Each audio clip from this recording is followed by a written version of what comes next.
All right. Welcome to the show, folks. If you don't know me, my name is Mike Asherbrenner, professionally known as the Redneck Connector and proud and humble leader of the Hounds of Business community.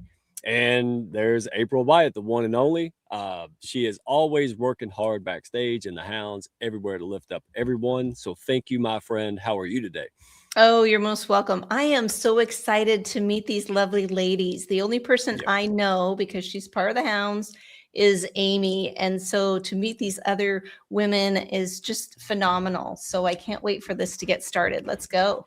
Well, we have Aura, but you've been so busy with Women's Month, you didn't have a chance to sit back and chill. So Aura just came in the back door. She was brought by Jennifer Thompson, I Am Magazine. So I am thrilled. I'm so excited. So we ain't got time for me to do my antics, right? We're just going to get straight into Women's Month.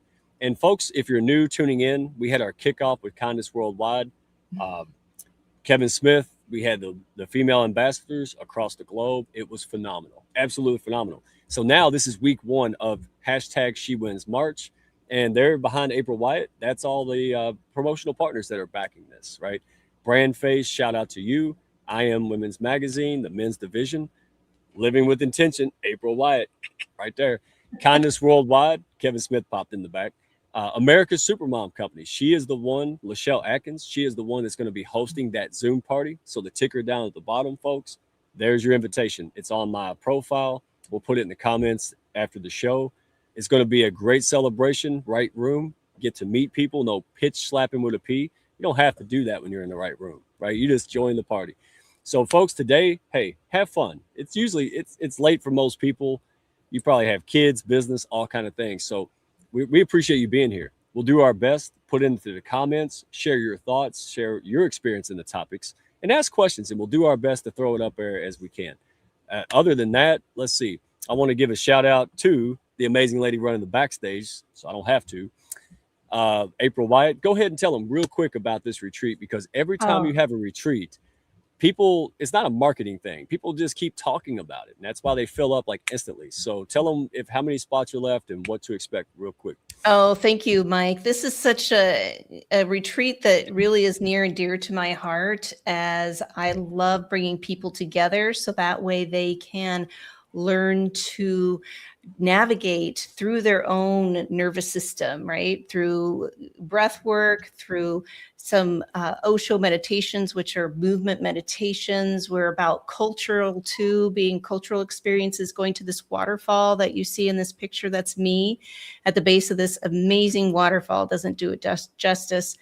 And we also have experiences by going to a local children's Balinese dance school. So we really want to immerse ourselves in the culture and be part of this beautiful space in Bali. So I do only have 6 spots available.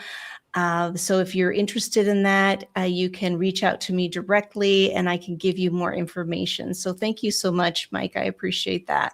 That's okay because you do so much, and that's what we do here, right? We let people know where good things is. So so you can scan the world's tiniest QR code on here, Right or down there. yeah, or you can go to April Wyatt's profile. There's all kind of good stuff on it. So thank you, my friend. Appreciate you. And this is for professionals, busy people juggling multiple balls, executives, entrepreneurs, nonprofit leaders, just busy people. And the impact here is extraordinary. And here it is. All right. Hashtag She Wins March. Sign up and you're going to get emails, not sales pitches, not infomercials. You're going to get notifications reminding you of power panels like this and then in the end of the month celebration on March 26th, 2 to 4 p.m. U.S. Eastern Time. Have a blast. If you can only make some of it, make some of it, right? If you can make all of it, better off. You're going to have giveaways, networking. This is going to be interactive and a chance for you to mix and mingle with people that you could collaborate with, right? Get to know, like, and trust, move that natural relationship and see what happens. You don't need a sales pitch. You just need to be, right? Just share, get to know each other. So this is the right room for folks like you, if that's it. And real quick, want to give a shout out because you know the old adage, right? Behind every good man's a good woman. Well, we're flipping the script in March, right? Hound style. So we've got Curtis Rivers. Thank you for bringing this show, making it possible, brother. Without support like you, we can't make a bigger impact and reach. This man, Hollywood stunt man, turned soul guide. All right, he's still got his toe in the water. I ain't supposed to talk about it, but he's doing stuff right now. Y'all see on TV. But this man, he built the dream life from nothing and said, I want to be happy. Not happy anymore. I want to do something different. I want to help other people like this. So folks who are feeling stuck, lost, recalibrating, don't be ashamed. We all go through it. I went through it like 6 times in like 2 years, right? So this is the guy. Go to his profile, Curtis Rivers, curtisrivers.com. He's the most unpushy guy you'll ever meet. He's a guy. He loves people. That's why he's my choice. So appreciate you. Thank you for bringing this Power Pack panel and all you do to elevate everyone, especially during Women's Month. Yes. And it wouldn't be complete if I didn't shout out another Hounds lady who has built some extraordinary, impactful things in healthcare. Beverly Neal Clinton, Healing for Wounds. They do far more than just that, but this is a lifesaver. This is people who are caregiving and medical professionals. Wounds last and last. They have a real solution, and we want to make sure that people know about that. So thank you, Beverly, for also bringing this show and all you do in the healthcare sector to make real change, because we know the healthcare sector got issues. We're not going to go, and that's another show. But the way we do it, especially Pioneer Women, are making real solutions. So we want to celebrate her, celebrate them. Love having you in the pack, my friend. You are something else. So without further ado, let's run this intro and get these amazing ladies up here. What do you think? Let's get it started. Goodness, I can't wait. Well, do you want to hit the button, or are we going to fight over it? You're actually going to let me hit the button? If you hit the right gosh, this is just amazing. Yes, I'm hitting that button.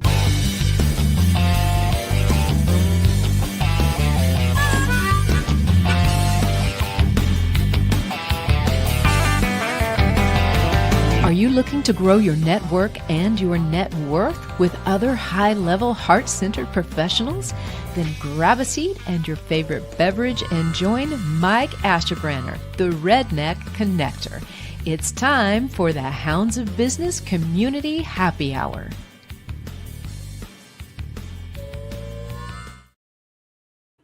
All right, folks. Influence without identity collapses. That's what the theme of tonight is. And wow, if you don't know who you are, understand who you are, then just like being thrown in the river, the market's going to decide for you.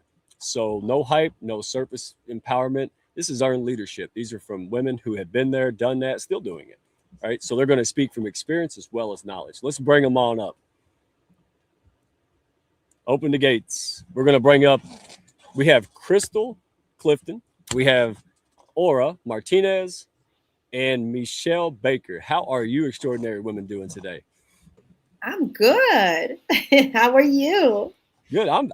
I'm behaving, and it's very hard. My audience knows. They're like, man, I've been around a house full of women, so I know how to behave. When I'm outnumbered, I know it. My dadgummit. So, how are you today, Meshell? This is our first real interaction, so I am excited about this. Mike, if I was doing any better, I'd be 2 people. We're going to get along. Oh, my goodness gracious. Well, the isms in here is going to get real quick, isn't it? And last but not least, Dr. Roseanne. She is absolutely amazing. We had her on the show a couple weeks, and that's where we got Chrystal Clifton. I said it correct. So welcome to the show. How are you?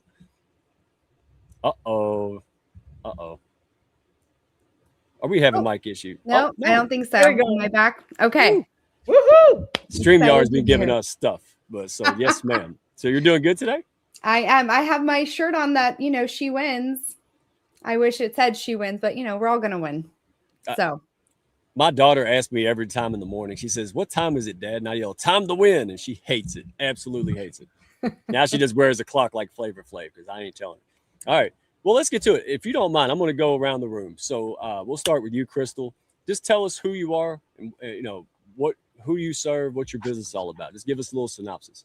Yeah, absolutely. Thank you. Well, I'm very excited to be here, and who I serve are entrepreneurs, business owners, and my background is really in alignment and finding the foundations so that whether you're a luxury hospitality brand, that's my background, or you're somebody who really is value and service led, and you just want to get your voice and your desire to get out in the market to be seen and heard and get the revenue going.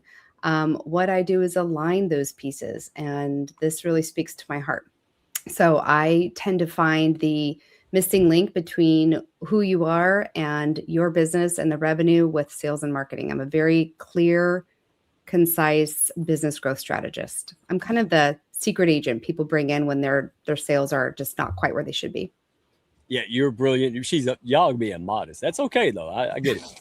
Brilliant. Because as she was talking, I was getting so excited because I said, I figured out the hard way. That's the problem. I said, where were you 3 years ago? My goodness. So I appreciate you have a great, brilliant strategy mind. It's really good. So let's go to Aura. All right. So Jennifer Thompson of IM Magazine, right? Power partner of hashtag She Wins March, introduced me to you. And I'm telling you, it's like PB&J in the same jar. It was unbelievable. I'm still talking about it 20 years later. So tell the folks what you're all about and who you serve. Yes. My name is Orlena Martinez. I'm a self-discovery and empowerment coach, helping women gain total clarity in their purpose so they can wake up to daily fulfillment and certainty. Now, even though I mainly work with women, I have worked with men as well, because who doesn't want clarity? Who doesn't want more well-being? Who doesn't want to connect with themselves? So that's the work that I do, the self-discovery and the empowerment. I actually have a background, really quick, if you don't mind, in nutrition, since I was certified as a nutrition and wellness consultant. But that work is what led me to do the work that I currently do. Oh, I love it. Everybody talks about careers like it's some linear path. I don't know. The people I know every day is like spaghetti. It just happened. And then we resist it. So we're going to get into that talk, but thank you for that. Yeah. And last but not least, Meshell, my goodness. Yeah, so great to be here. Thank you for this. And everybody here is amazing. So I'm known as the Chief Confidence Igniter, and my gift is actually turning those overwhelmed and frustrated leaders and organizations into high-performing ownership cultures and individuals. My passion is delivering measurable behavioral changes so leaders can track and CFOs can defend, right? And it really is important to me that I'm addressing the root causes of, the overwhelm, the disengagement, the inconsistencies in execution and productivity. And I'm looking at how we do that in 30 to 90 days by tracking it and really helping people to become the confident individual they want to be. And again, it's mission-driven leaders, business owners, and organizations is where my preference is to work. And I absolutely love what I do. But who invited you? Who connected us? Lisa Hammett and I know each other quite well. Oh my goodness. Yeah. She gets the credit or blame, right? So there you go. Lisa, and she is going to be, sneak peek. Yeah, I think she's coming on in a couple of weeks. Yes, she is. So there we go. If you have a good experience, if you don't, maybe she changed her mind, right? Y'all got to get used to my goofiness. Sorry. If I don't do it, the audience is like, well, he's on something. All right. So let's get going. I'm going to do a round robin. I want to start with the root of it, which is identity, right? So here's the question to the panel. When did you realize influence without identity doesn't work? And it could be a moment, breakdown, reinvention point. When did you realize influence without identity doesn't work? Let's see. Let's go with who wants to go first. It's like everybody want to go. Go ahead. Yeah. Go ahead, Aura. All right. So I actually realized when I started noticing, and for those that are listening, this is so valuable. And this is why inner work is so important. It was so hard for me to be visible when I first started in my business, believe it or not, because I felt deep down that I had to look a certain way, right? And so it wasn't until I discovered that I had a wound, and it's that I had a hatred towards myself. Believe it or not, I used to hate my curly hair, but that's because my parents, being from Dominican Republic, we have been taught that curly hair is considered bad hair. So it wasn't until I healed that I was able to show up so powerfully. It was then that I started really making the money in my coaching business. So I started seeing opportunities pop up. I started seeing that I would draw. So that's when I understood that unless, I don't know, I hear an echo. I don't know if it's me. I'm gonna mess with you and say I don't hear anything. Keep going. Okay, I'm gonna keep going then. I'm gonna keep going then. And that's when I understood that unless you can see yourself truly, see the beauty in you, embrace all parts of you, and own who you really are, there is no way you can have the success that you want, the influence that you want, the impact that you want. So that's when I understood how important that is. Wow. That's just powerful. And the fact that you can just say it like that, that's going to inspire so many people, because we think we're the only ones, right? When you pull up Facebook, you never see a clogged toilet, right? Like, so we're the only one with a clogged toilet, right? I feel you. And I am, wow, amazing. I feel like we should go to the Chief Confidence Igniter on that one. Let's roll on that one. So go. What would you like to add? What was your thoughts here? Oh yeah. So one, like I'd really like to say, so when we're, talking about identity, we're just talking about the characteristics of what make you uniquely you, right? That thing that makes you authentically you. And it is not something that we naturally come by, because we live in a society that tells us what we need to, ought to, should be doing.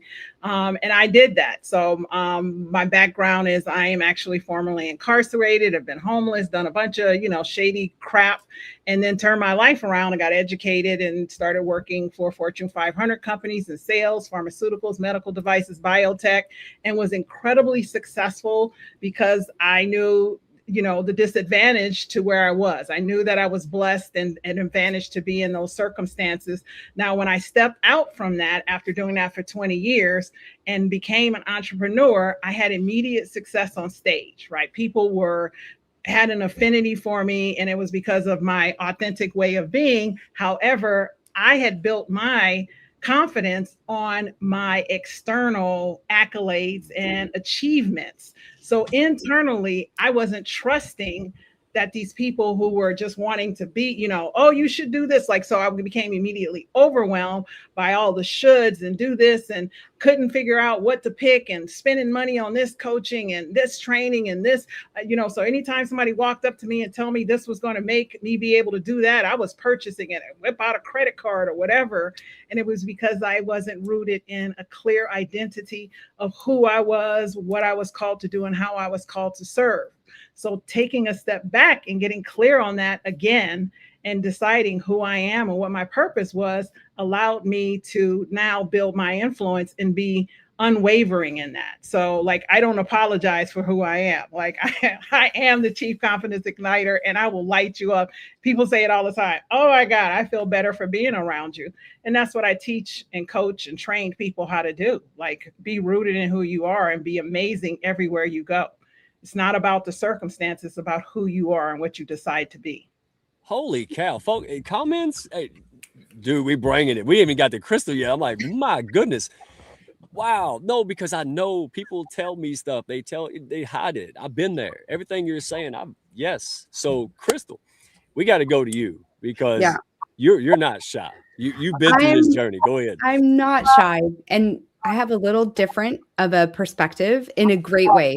So for me, right away, working in hospitality my entire adult life, identity is key. So from wineries to hotels to restaurants, I always saw that if the values and the identity of the chef or the team or the service were not in place, it never works, right? Nobody wants to go to a restaurant and be like, are you Chinese? Are you tacos? Are you Italian? I'm not quite sure. And those places, by the way, really only should exist at Vegas at a certain hour, right? So I always worked through all the businesses I owned through this identity, like who we are, what we do, what we stand for. And then I kept getting people ask us like, well, how'd you get in the White House? Or how'd you get to the Michelin star? And how'd you build the business? And I didn't even know it was a thing. It was just what felt right. And so when I started seeing other businesses and the idea of entrepreneurship started growing around me, I started realizing, well, you just got to fix your foundations. I mean, Ritz-Carlton style, ladies and gentlemen, serving ladies and gentlemen, or I would talk about whatever we did at Four Seasons. And you could just see the light bulbs in different entrepreneurs. Treat your business from your core values of who you are, because you think about it. That's what everybody wants to follow. Nobody goes to a taco stand thinking they're getting French food. So like, you just need to deliver who you really are and who you are from the core. And the rest really does become easy. So that's, and I love your curly hair, by the way. So I just think, just own it, be it. Yeah. And if somebody doesn't, well, they're not coming on my show. How about that? So here we go. I'm serious. But very well said. And that's putting the horse before the cart, in my opinion. and it's super hard to do by yourself, if not impossible. I've struggled with this for so long until the one and only Tanya Eberhardt flew in like angel wings and said, "Let me help you." It was just because you can't see the forest from the trees, right? And that's why you ladies exist, right? Because it's hard to do this on your own. It's not impossible a lot of times, and the time and energy it would take is putting you so far behind your impact and mission. And that's why we have folks like you. Like, you can come in and help us get there quicker. And this is phenomenal. So we're going to keep you on. I'm going to ask you this question first, Chrystal. When someone in a reinvention season, so someone's in this reinvention, and there's a lot of folks. We got tons of folks in our orbit, our ecosystem, 40s, 50s, even 70, right, in this. How did they separate who they are from what they've done? That gap. Yeah. So, well, I've reinvented my own self many times. In fact, when I was telling my dad and my kids, hey, by the way, I got asked to be on the show, and they asked me this question, they all just started laughing, like, you are queen of reinvention and resilience. And it's because I do believe if you know who you are and where you operate from, it's easier to make certain decisions about where you're going. Doesn't matter what industry, right? Ultimately, what I've learned that people confuse their identity with industry, but identity is so much deeper than that. It's not what you do, it's your being, right? It is your values, it is your instincts and the kind of problems that you might be excited to solve for somebody, or maybe the kind of ways you want to serve somebody, because I believe that selling is serving. So when we get down to like, what do we really believe to be true? What do we really get lit up about helping others with? That's who we are, and we can apply it anywhere. And I've had to do it many times over. I mean, in the beginning of my business, I was the janitor and the bookkeeper and the winemaker and the sommelier. And then over time, you just realize, well, it's just about how I show up to all of those roles that matters more than me doing those roles. And I think in a very fast-paced world, we tend to see a reward for what we do more than who we are. And I think slowly over time, people are starting to recognize, hey, who I am is more important than what I do. And there's beautiful, ladies on the panel that help with that. Like, when you own that and you love that, a lot of what you do just becomes a little bit more aligned. Right. Because far too often, correct me if I'm wrong, people are building businesses because it's lucrative or this, or they see other people doing it. And then they become, like a fish out of water, right? I've done that. That's why I'm so confident to say it. I was like, well, I got to be this way. Could you imagine me wearing a suit, speaking plain English and really proper all the time? Yeah, that's what the problem was. It wasn't my offer. It was weird. Well, and I think that's where marketing can kind of get distracting because it's trendy.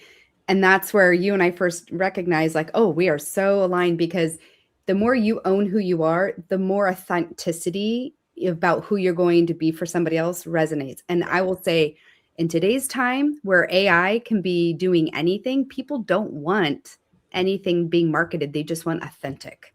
They want to know, is this real? Is this true? And then my kids are always teasing me. They're like, Mom, AI made that. I'm like, they did? Oh man, I thought I was getting good. So it just, when we know and we can identify that is who we are, the reinvention doesn't matter, because then the authenticity matters.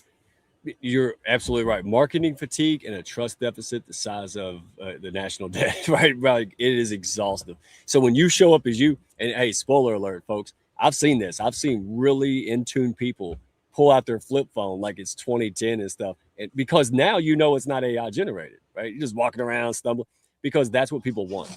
So you hit the nail on the head. See, super pro right there. So thank you for that, because you're spot on. You horse before the cart, get clear internally. Boy, that makes the marketing and external clarity so much easier. God, I wish I'd known that years ago. And even when I knew it, Meshell, I didn't listen. I was a hard head. It's not a costume, So let me ask you this. And you engineer confidence systems. So what breaks first when identity isn't aligned? Did I mute her? Somebody did. There we go. Basically, your confidence. You will start to reach out and seek. You will look for other people to affirm your decisions. So, like as a leader, instead of you leading and, going in, this is the vision, this is the path, this is the plan, this is how we're going to do it. And we can strategize what that outcomes looks like. You're more in a questioning, right? So you're asking your team, right? You're asking the people if it's okay. So you are looking for people to acknowledge you, and then you're more managerial. So you're telling people what to do because you don't have the ability to give people autonomy because of your uncertainty. So it creates a lot of internal uncertainty, which then turns into chaos. So the way that person operates, it just puts a lot of pressure on an organization, and it starts to fall apart. So you may not see it initially, but you will see it over time. And that's what I find. Most people think they're leaders and they're actually managers just by the way they talk to people, right? Just by the way they give instructions, just by the way they give feedback, right? It's amazing how many people will say, no, that's not right. That is an incorrect way to lead people. Like, oh, I'm curious. So why do you think that's going to work? Oh, so have you thought of, right? So a leader actually has invested in how they communicate, and all that communication, that ability to communicate in a powerful way that even if somebody's wrong will still empower and encourage them, it dissipates and disappears. Oh, wait, Mike, we can't hear you. But what is the tech gremlins doing today? My goodness gracious. So the joys of live stream. So don't invoice me when I ask you this. You promise? You good? Okay. So it sounds like you're saying it's an internal job. Like, because we think of confidence, we're like, just walk around and strut like George Jefferson. But what you're saying is look, the confidence comes from certainty. You understand what's at play here. Your ego's in the back seat. Now you're operating on a high level, right? Yeah. Is that what you mean? So when it comes to operations, how does that look in practical terms? So we have entrepreneurs watching, we have operation leaders. How does that show up? Like, how do you know it? Like, that's it. Yeah, so this is where you start to invest in yourself and you're doing assessment. So one of my favorite, so DISC and Gallup Strength Finders are the top two that comes to mind. And like my other one is EQ, right? Which is emotional intelligence. So you're starting to assess yourself. You're investing in yourself because what you're looking for is you're looking to leverage your strengths, and you're looking to round out and grow any area of, they call them weaknesses. I call them areas of opportunities, right? So you're looking to get stronger and strengthen those, but you don't know what to strengthen until you become self-aware. And the only way you become self-aware is when you invest in yourself, right? You will never, ever, never, ever go wrong by investing in yourself. That's a misnomer. So what happens to people who are wealthy, people who are well off, people who love their life, they have invested in themselves, because that doesn't magically happen because you want it. It happens because you create it, and you will not create it unless you get out of your own way. The battle is not external. It's always 100% internal. See, this is what I love about this panel and the one we got coming up here soon. This is wisdom and experience. Like, you guys, you didn't read this out of a book. Y'all ladies live this. And this is why, and it's on a deeper level, and it's not coming from me. This is great, because you're absolutely right, 1,000%. And internal job, it makes it, you don't have to perform when you got it down. Like I was there. I'll be honest, since we're honest time, super honesty time. I used to get triggered by people, and they say, well, they push my buttons. And then the thought hit, because I hang out with April Wyatt and the Hounds all the time. Somebody said, why don't you take the buttons off? I didn't even think about that. I was like, can you do that? And that's why I love doing these shows, because y'all know what I'm talking about. I mean, you all been in people business, and you will go nuts trying to wonder why people act the way they do. Better is know how to respond, because you know more so what you tolerate. Like, I'll just walk off. If I see nonsense and I'm like, what do I do? I might leave if that's the best solution. And it's not rude. It's not ego. It's guarding peace. So you're just saying, hey, concern yourself about you. That's what I hear you saying. Right.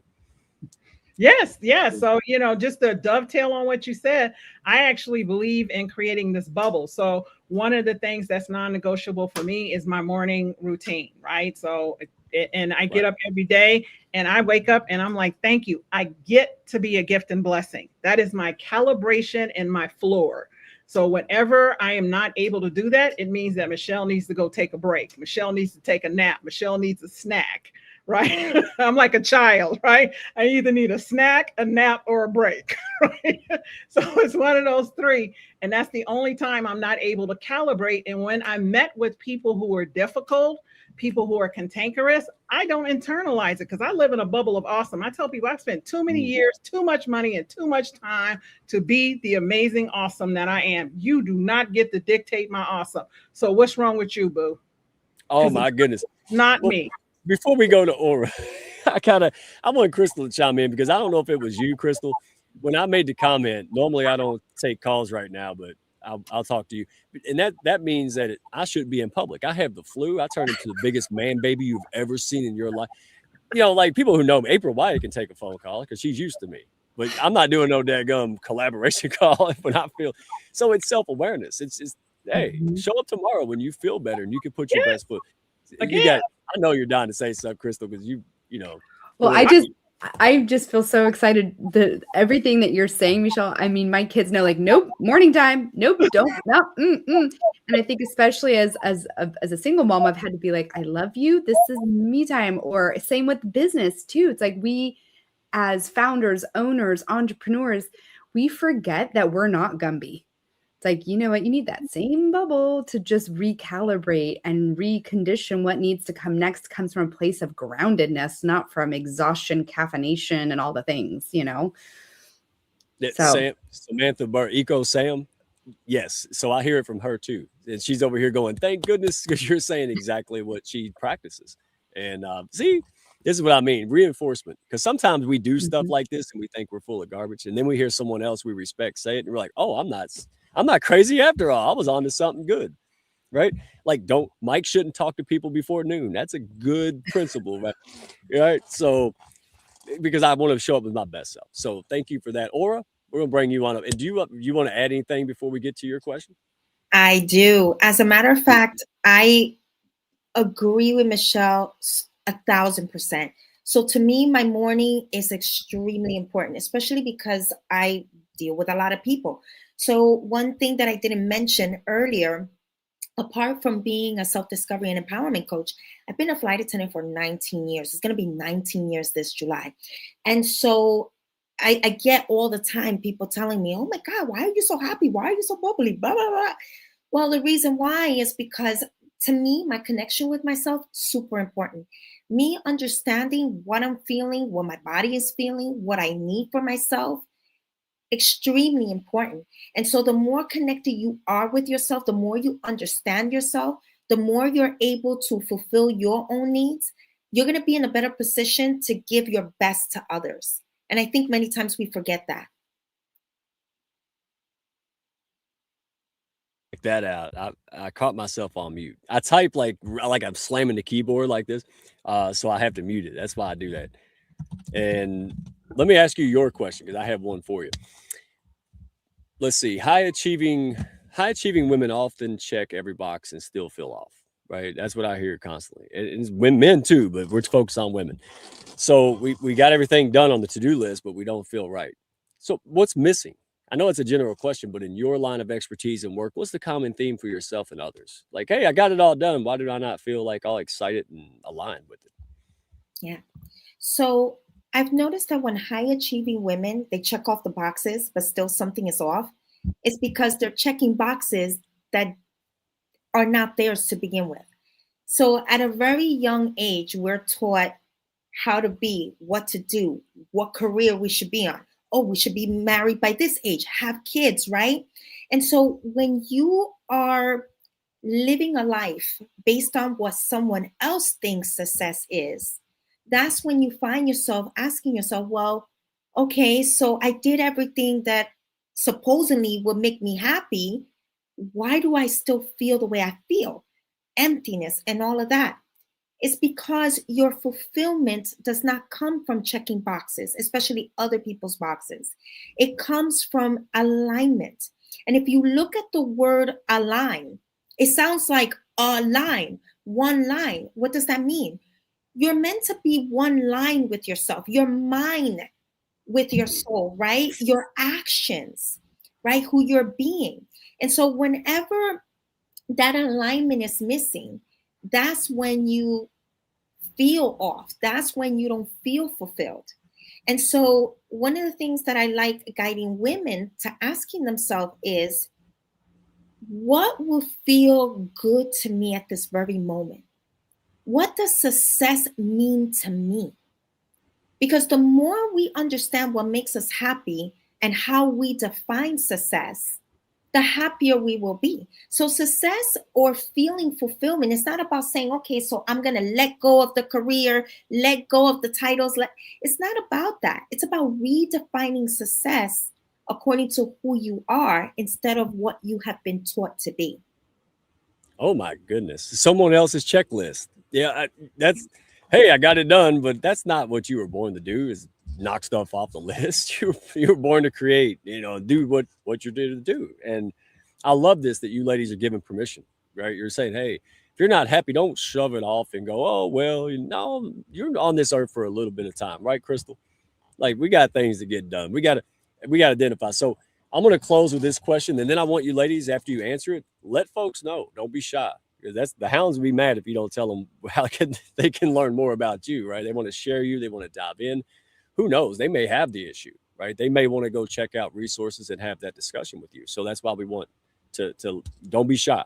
So here's the closing question, and you ladies go at this from different angles, so there's no right or wrong answer. So what one might say yes and the other might say no, but from your perspective is what I want to cover. So let's go to the all too quiet Chrystal. Hi, good to see you. And let's see, what last? Is identity discovered or built? Oof. Okay. Meshell's like, let's go. Sorry, we're gonna have a dance party in a different live stream later. I got the banjo. Let's do it. Okay, I was thinking, some Beyonce, but you can bring a banjo, Beyonce. We can bring it all together. We'll do it. I think first identity, that's really discovered. Like, that goes back to the core foundations, the values, like who you are, like what you were just saying, or like that piece matters. But then it's built. That's where I think the reverse role happens in today's society. Like, oh, I need a blah, blah, blah. And all of that builds the backwards funnel, right? So then suddenly you're like the Leaning Tower of Pisa made out of toothpicks. You're like, why is this not stable?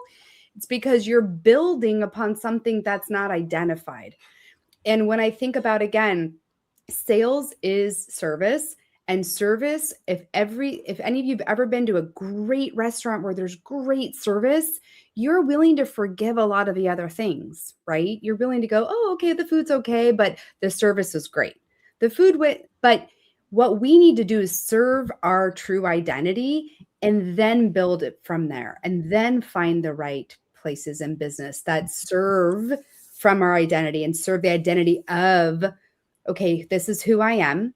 This is why I built the business, and this is why it matters to someone else, right? And just continue to just really amplify from a place of going back to authenticity, because that's ultimately, you can train systems and service and standards and get better and better at the experiences, but you can't train what is authentically you. You can't train authenticity, right? You can memorize scripts, you can try TikTok, you can do so many things, but the people who consistently build trust and close businesses are the people who know who they are, they know who they serve, and they know that serving them will matter, and that makes a difference. So, wow. Oh my goodness. And you brought up that daggum restaurant. So here, you are so right. Real quick, I know I won't drag it on forever. So I don't know what happened. This is the South Steakhouse. I don't know if New York City brought one here. They had no gravy for any of the items on mashed potatoes. I was like, come on, like that's illegal in Kentucky. And you're absolutely right. The only reason I didn't, act like a grumpy old man is because the server was so great. Oh, I'll go make you something. It was like, then I felt bad for even grumping about it, So you're absolutely right. When you show up as you and you're just a servant's heart, and that's your like business thing. Yeah, even the grumpy redneck will like let it go and give you a 5-star review. So well said, my friend. Where can folks go and find you? What do you want to let them know? You know what? ChrystalClifton.com. I made a little page for you, Mike, little hounds, because one thing I believe is that when you do the work, and I love what we're doing here, which is just identifying the truest version of you. It's a start of a new year for those who believe in the Lunar New Year, or even just the beginning of a year. So there's a little time to make a manifesto, like what really matters for you. So you go to that website and you go to that link and you can find me and get my little manifesto training. It's really helpful. Go grab it. Go grab it. She knows her stuff. And now you know her heart. Go tap into the brilliance. And speaking of that, let's go to Meshell. And I can't wait. You about to go. I could tell. You just about to erupt. You erupt, my friend. You know what? I'm going to have you restate the question because I got so caught up in that awesomeness that Chrystal dropped. I'm like, oh my God, this is so good. This is so good. Oh, yeah. Get you on the panel. Yeah. So we're doing about 30, 45 seconds so we can close.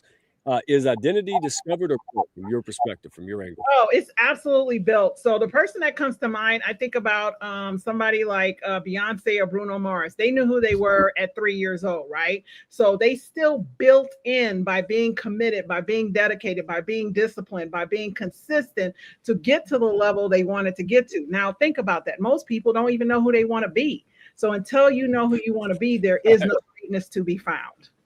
There, bingo. I'm sitting there going, y'all both right, because I didn't know I could define success for myself. Yeah. I didn't. I was told by mom and school and everything else. And then at 44 years old or 40 years old, what do I want? I didn't know I was allowed to ask that. Ain't that crazy? So you hit the nail on the head. Where can folks find you? What do you want them to know? What do you work on? Definitely just reach out to me on LinkedIn. I love to stay connected. And then you can DM me as we get connected, or you can send me a message with the connection request. And I'm, happy to jump on a call with you, 15 minutes, and you will be on fire. That's what I do, is I ignite confidence. So just reach out and say you want a quick chat, and I'll send you a link for 15 minutes and change your life forever. Forever. Yeah. I don't think anybody's going to doubt this panel can do it. That's it. And here's the good news real quick. If they ain't the right folks, like nobody on this panel is going to sell a vegan steak dinner. That's what I love about it. You're going to say, wait a minute, you need to go do this first. That's the hound's way. And I can already tell. So thank you. Let's go to Aura, because we got don't no one leave.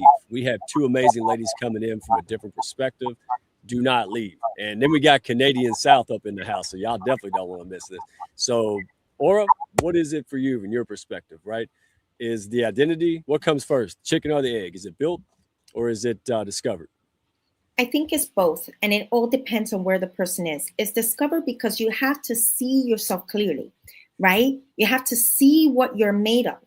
And then once you get clear in who you are, depending on where you are in your life, you may need to build the confidence muscles. You may need to build the self-worth muscles. So I think it's both, depending on where the person is in their own journey.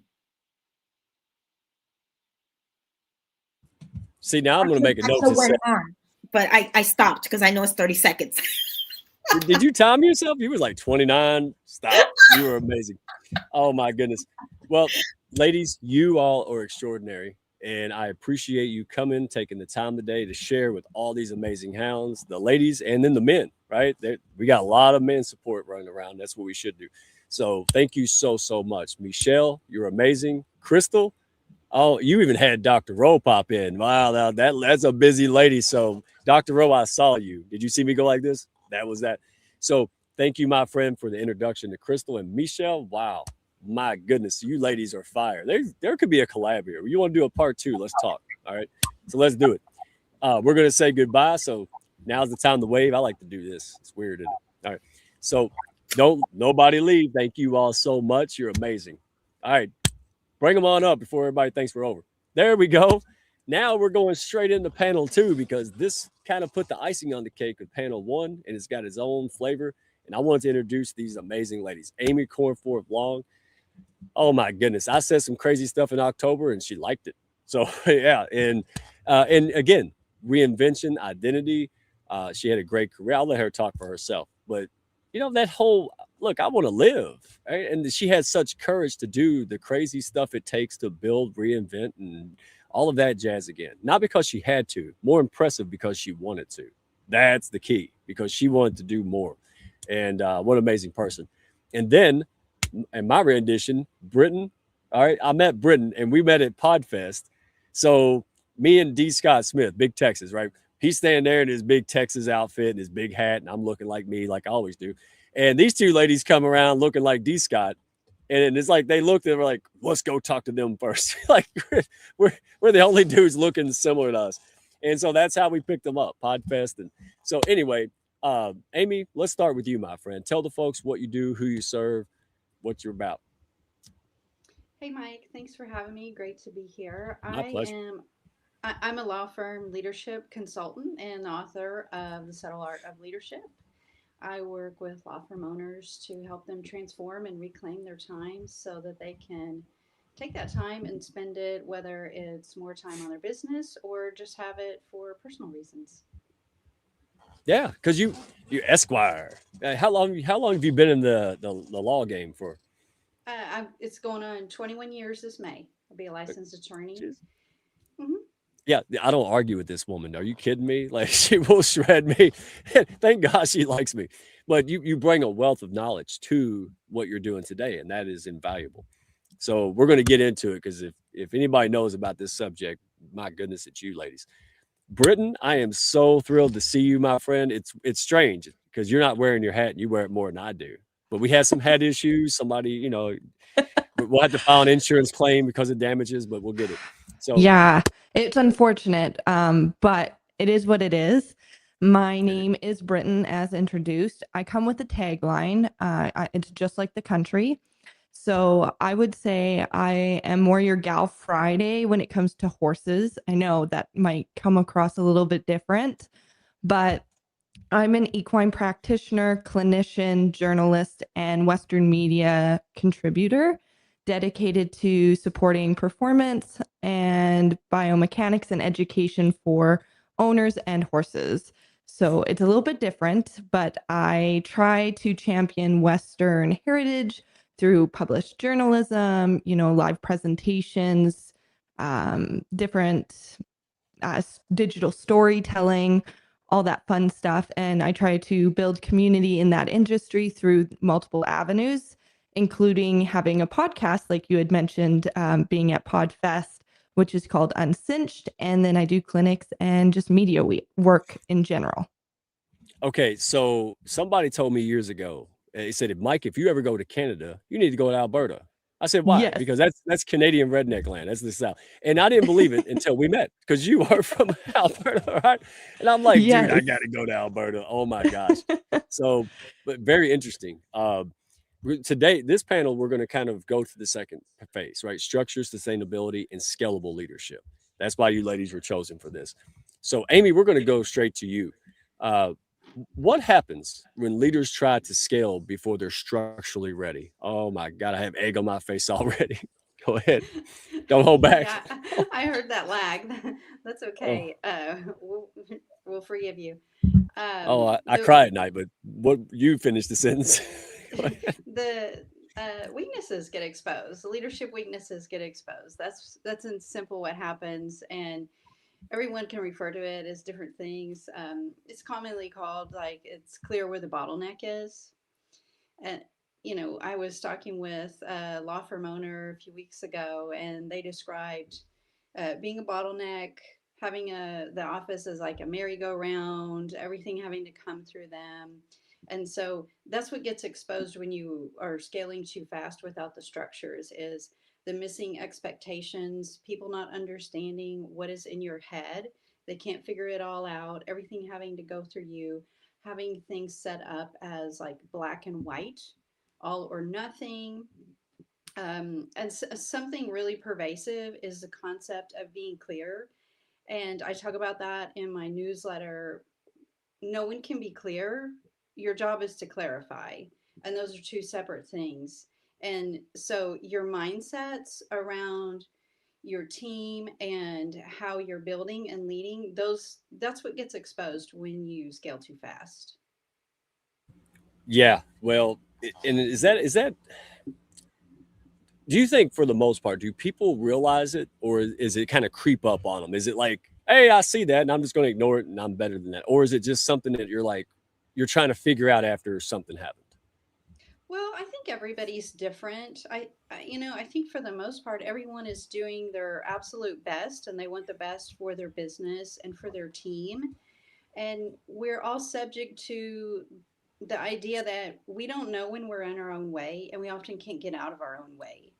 And the only way to get out of your own way is to have a conversation with someone that can see you're in your own way and help you. Last question before we go to Britain, but is there a certain place, like where do leaders become the bottleneck? Like, is there a certain like generality where they get in their own way where, or is it just really just up to the person and situation? Well, a very common one would be decisions, wanting to be able to sign off and see everything.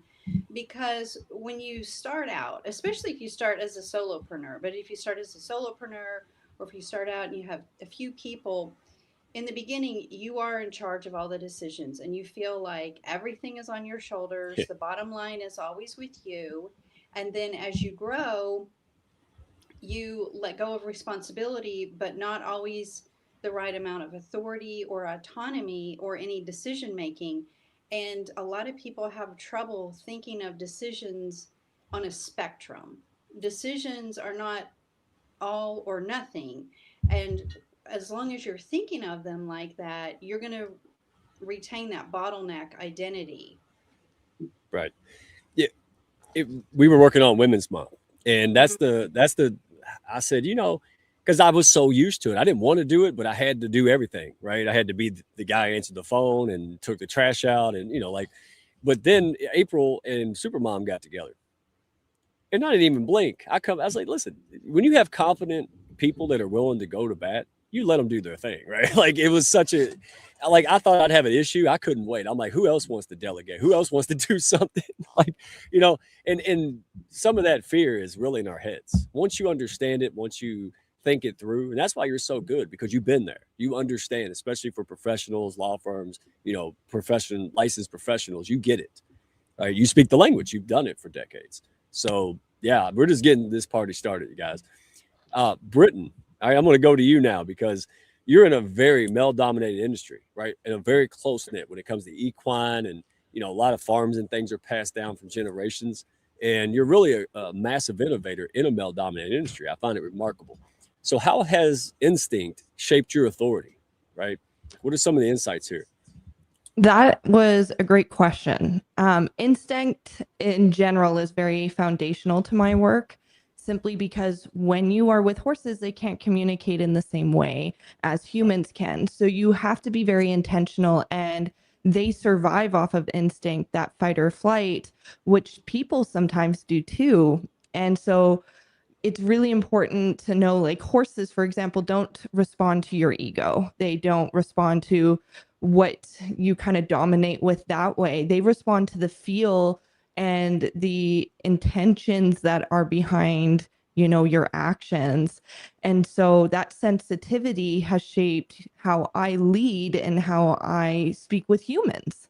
So as you mentioned, I am in a very male dominated industry, and that means there can be pressures to be louder, to be more forceful, to command authority, because a lot of men, that's how they choose to do it. And that can be the instinct of it. But my instinct, honestly, is to never push to that point. Don't get into that direction. My authority isn't built on being louder. It's not built on having the last word in the room. It's built on clarity and consistency of my messaging and my brand. At the same time, I really don't believe that instinct is infallible. It can often tell us the wrong thing, just like with horses. Sometimes if you push too hard, their immediate reaction is to be scared, and it doesn't need to happen that way. So my instinct has to be sharpened through my experiences, critical thinking, reflection. Reflection is such a big one in business, just for everybody. And I try to nurture that by pairing it with, rational thought, the years of education that I've invested within my field, as well as asking questions and listening to those in my field who have been there longer, because I am young. And if I try to act like they don't have, things to teach me, I'm going to miss out on some really good, nuggets of gold. It's just basically creating informed intuition, if that makes sense. Oh So, my, yeah. it makes perfect sense because I'm going to take a U-turn because I can only imagine Amy's like, oh, let's go here. Yes, Amy, I picked it up. Oak tree and a sea of tumbleweeds. And seriously, at such a young age, I figured it out like last year, right? I'm going to be 45. So bravo. You're not trying to win the room. Is that right? You're Yeah. not trying to impress and be a guy and all this stuff. You're like, listen, this is my passion. Here's who I am. This is what I choose to do. And so you're going to attract maybe one or two people that go, her, right? Yeah, and you're not going to compromise for anything, but you're open and humble. Like now I've got to go to Amy. All right. All right. I can imagine in professional, professionally licensed place and all this. Where do you weigh in on this? Because it's easier said than done. It's good to go on a live stream and say, be yourself. But when you're in a law firm or a courtroom or some kind of, where there's expectations, gosh, it could get, it could go south fast, or you question things, or, what is your take on this? I mean, I'm a believer that you got to be yourself. I'm kind of known for seeing things differently. I've always been called outside the box. That's why I like you. There was something I want to mention from the first panel that about confidence and certainty. So I say confidence actually comes from uncertainty instead of certainty. Because confidence comes from uncertainty. When you're experiencing uncertainty, what you're doing is you are staying with it when you don't know what to do. You are building that muscle of actual confidence. You are making your way through those new experiences, those judgment calls. And those are all things that, when I was developing confidence and found that I had confidence, it was a reflection of going through extreme moments of uncertainty. Because the certainty actually is more of, I already know what's going on here. And so, back to your original question, outside the box, I mean, some people will say, I just have a contrarian view. And I think you just have to lean into that I can't help it. I think you are the example, right? So you're a kind of a pioneer and a reinventor, and so for you to kind of be a conformist would be weird, right? It's just like, could you imagine, Britain trying to stomp around like she's a 7-foot tall dude? It's weird, she doesn't need to do that, right? Nobody wants her to do that. So you're saying get in where you fit in and embrace it. And that's what I liked about you. You didn't try anything. You were just you. And then you evolved and you figured things out, and you tell it like it is. And I'm not a snowflake anymore. So it was really easy for me because you just tell it like it is. I'm like, well, I know where I stand with folks like that, but go ahead. Cause I know you got some brilliant. Hey, I embarrassed myself yesterday, today, and I will tomorrow. So whatever. I give a lot of grace because I need a lot of grace. That's the way it works. Like when somebody goes, hey, I'm going to give him a pass. Well, you just got cool points with me, right? Because y'all see me, and I'm not. Look, I have good qualities. I'm a good dude. I got a lot of good stuff going on, but I also have a lot of stuff I don't like to slip out. And we all do. That's the whole point. It's not even in spite of. I love what you said. It was the unconfident moments that, the uncertainty that made you stand out. I just went through that. This whole year has been like Mr. Magoo if the bad shit actually happened to him. Like, I'm like, what is going on? But I have gratitude because if it wasn't for that, I wasn't going to get up one day and say, let me change everything. Nobody does that. If you're comfortable, but when you're uncomfortable, oh, now you're going to find out what you're made of. And that's what I hear you saying, right? Those are your moments of decision when you find it out. Right. And I would have to venture, go back to Britain. It takes way more courage for you to stand solid as who you are, who you choose to be, around a bunch of folks that, our guys are different, right? And that to me is so. Do you notice that people lean into you once they understand how strong you really are? When you're not trying to perform and do all this shit to fit it, do you see people go, "Hey, I really like her"? Actually, that's a great question because I just came back from Arizona literally yesterday. And I was doing presentations and I wasn't trying to be anyone but me. And if I didn't know the answer to a question, I was very upfront with that. And people were like, well, I appreciate when you said, oh, I'm uncertain of that answer. I'd need to know more. And they responded more positively than I think if I had just tried to pretend that I knew what was going on. Because sometimes people will bring to the table with presentations, they'll say, hey, this is happening with my horse. Tell me what's going on. And unfortunately, I'm not a miracle pill. I can't fix that without feeling it and seeing actually what's going on. And so I'm very upfront with that. And then I found that I had a lot more people actually coming to my presentations after that. And they would talk to me and say, I appreciated that you weren't just trying to give me a BS answer, if that's even makes sense, where I was just like, oh, I need more information and I need more to think about before I give you an answer for that. And I think a lot of people really appreciate it.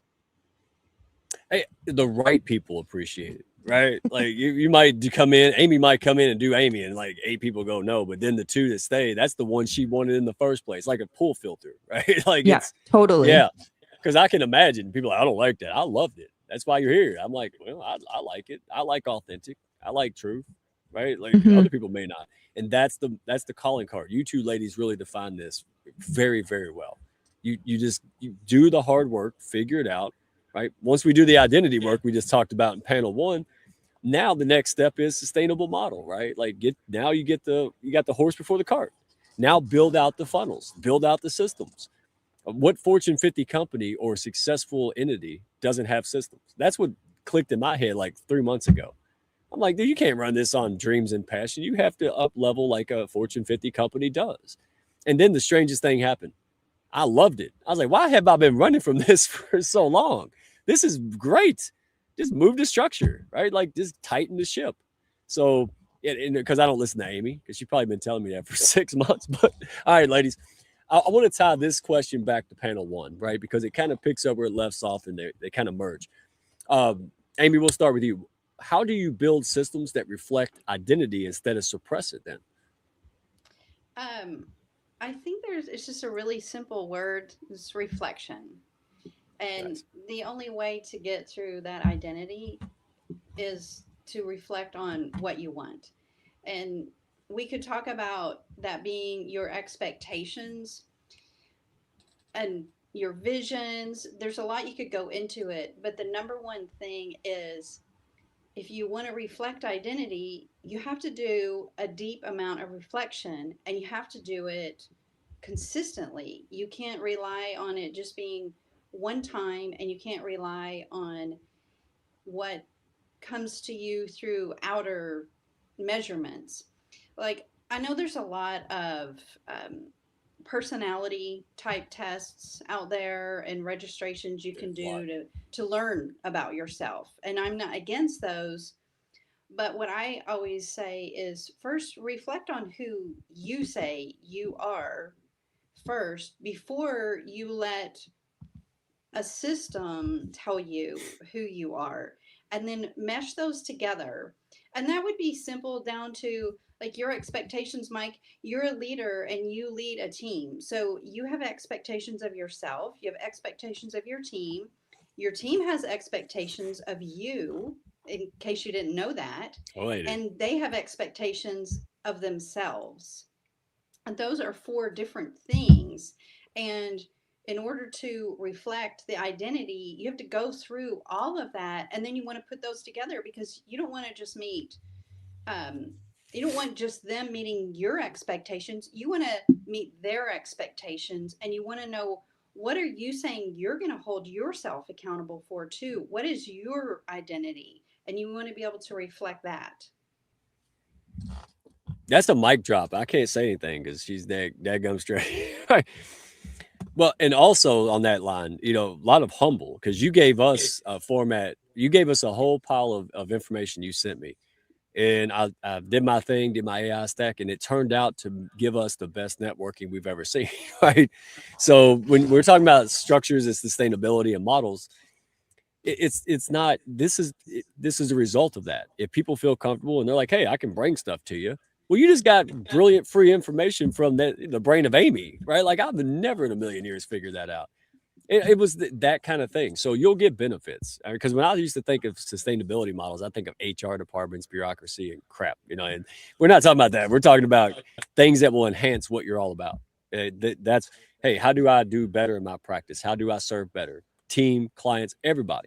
Because all that money in marketing, it can be amplified when people go, man, I love them. Just like Chrystal was saying, right? Hey, I was mad because there wasn't no gravy, but I forgot all about that because that server was so amazing. I feel like an asshole for even asking about gravy. And there you go. Britton, so let me ask you this. Your question, back to you. How do you build systems that reflect identity instead of suppress it? So I took this question a little bit in a different way and kind of applied it to me exactly. But I try to build all my systems around who I actually am. I'm not trying to build what it is easiest for Mike or Amy or, Aura or anybody like that. I build it around who I am and what works for me. Because that's the only way it's going to work out. And that means that you're constantly evolving those systems as you change or as you grow. So my systems, for example, will be a little bit more warm, definitely relationship driven, just because that's how I experience life. And because connection matters to me and my brand voice, my client experience, these processes, they're all built around the belief, that people want to feel heard and respected. It's one of my taglines. And so I build things around that. And my systems are also quite structured, detailed, and I try to be as professional as possible because that's the person I am. I'm a very type A person. I literally have OCD. And so I need those systems to be working around that way. So it builds my brand identity through the identity that is me as a person. In horses, let's talk about suppression creates tension, whether it's in their body, in their mind, anything like that. And that same applies to your business. If you're suppressing who you are as an individual to fit in a box of a system that works for somebody else, you're going to create disalignment, like you're operating past that alignment and you're surpassing your identity, and it will create burnout. You'll start resenting that work. So that's, I guess, my question for anybody when they're trying to create these systems. Does this feel like me? Does this reflect my values and my company's voice? Would I be proud of these in 5 years? And if these are all yes, it stays. If not, you redefine it. Wow, you ladies, I should just sit the mic here and let y'all. You don't need me here. Y'all are killing it. So, Amy, anything you like to add to that? Because wow, I mean, you ladies are like playing ping pong. To do otherwise, you might die a slow death inside. Just say that. She's on point. So I agree with everything. And I worked at 2 different Fortune 100 companies, and they can be pretty brutal. And I've been there in moments where I wasn't true to myself. I know exactly how that feels. I know how it feels to, be sweating through your shirt, through anxiety and pressure, and feeling like you have to bend your own core values and principles because of the decisions you're having to make. You're having to choose. So I've been in those environments, and you will never thrive like that. You have to be true to who you are, which is exactly what you said. Right, and I'll throw this out here. Give me your thoughts on this, and then tell folks what you're working on, where to find you, and we'll make sure we flash it on the screen. But one of the things, Amy, you've actually had an influence in this. I was afraid if I automated, I would lose my authenticity. I was afraid if I put things in place like processes or funnels that I would, lose my edge or become robotic and not have that people feel. And I was dead wrong. Right. But what is your thoughts there? Because a lot of people, especially like entrepreneurs, folks who are licensed professionals, attorneys, they have a small practice, something like that, and they may feel it too. They're like, I don't know. I mean, I don't want my clients that I value to feel like a number. So what is some of your like best wisdom to get their mindset to that right frame before they read your book, before they talk to you? Like, what is some of the insights you found? Like, hey, think of it this way. Oh, well, my number one insight would be a mindset that I would stress. And I talk about it in my book. It's called Baby Bird Steps. Small Vanna White stuff. things. So I've already touched on this. Don't make it all or nothing, you know? And what Baby Bird Steps is about small pieces, one small piece at a time. When you're trying to move from you doing everything, all of that control, to someone else. So right now you're thinking of it as I have 100% of this decision, and you are challenging yourself internally thinking I have to delegate 100% of this decision. But that is not true. What you can do is you can change your mindset and say, how can this decision become 10 steps, 2 steps, whatever?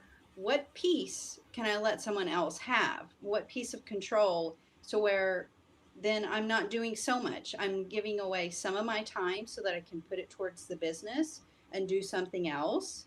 And then I still maintain what I need in order to feel confident in how things are working without double checking everything. But that includes also going back to what we've talked about several times, is getting what's in your head, which is often hard, out and clear for others, getting those expectations out. It was in your book, because I'm sitting there trying to find it all slick like, and nobody, but that's April where knows where it is. Yeah, no, because I had the idea the other day. I was like, oh, what if I mess up and it doesn't work? And I was like, dude, just tell everybody, hey, this is a beta test. This is an experiment. I hope it works, but it might not. And I was just clear. And people are like, all right, let's go fail if that's what's going to happen. Who knew? You always have to have it right. No, you don't. Nobody in there expects me to have everything right. That's why I have y'all around. Like, if I have 100 holes in my boat, y'all fill them. I have my own qualities. The rest of the 99%, I rely on you. And that's what works. And if you run your business and your mindset, dude, you swim downstream. You don't have all the problems other law firms and other entities and things could have, because you're intentional, right? That's what you're doing. You're like, look, I've already made all the mistakes. I've seen all the nonsense. I can help people bring this together. And and you've helped us do that. So that's why I'm honored to have you here, because I want to share you with other folks. So what do you want people to know? Where can they find you again? Find me on LinkedIn. I'm there. You can find my book on Amazon. And on LinkedIn, I also have a newsletter called Subtle Art of Leadership. I'm introducing a new series in a few weeks that'll be founder focused, heavy with law firm founders, doing interviews. I've been conducting a lot of interviews. And while I have you live, Mike, I am going to call you out and say that we are going to talk about that grid. We are going to talk about that 3x3. Good. Your people need it. Every time you talk, I learn. So whatever, man. Even if I got to be humble, whatever. You gave us the holy grail to the networking. Hey, and again, let us know. Put it out there in the hounds, because we want to share this. We want to share who you are. People now know that, and they know you're brilliant. And people are struggling. So the only reason they're not calling you or learning and reaching into your articles and things, because they don't know it exists. So thank you today. Thank you for showing up all the time. You show up, you do good things for people, and that's why they're happy to share you back. And it's an honor to have you, my friend. So yeah, don't leave. Don't change the channel yet. We're going to say, Britton, what do you want to share? Because you are in a very unique, you do podcasting, you're in all the equine stuff. So when it comes to anything we talked about, sustainability, right? Identity, leadership, what would you like to to someone that's maybe struggled where you are, right? Maybe they're on that path and they're just a little uncertain. What do you want to share with them? I'm going to share that, you need to make sure that you are building a strong foundation to create influence, and to understand your identity, because if you don't have an identity or a brand identity, you are setting yourself up for issues. I think that's the best way to put it. having no influence is neutral, and it may limit your reach, and reach obviously is important, but it doesn't actively cause harm. If you have no substance behind your influence and your identity, that's powerful in a wrong way. So it can help shape your decisions if you know your identity. It can help shape your spending, your training methods, your reputation, help build your egos and all that thing. So those are really important. Make sure your identity is clear and true to you. I think that's the best thing that I can impart on anyone.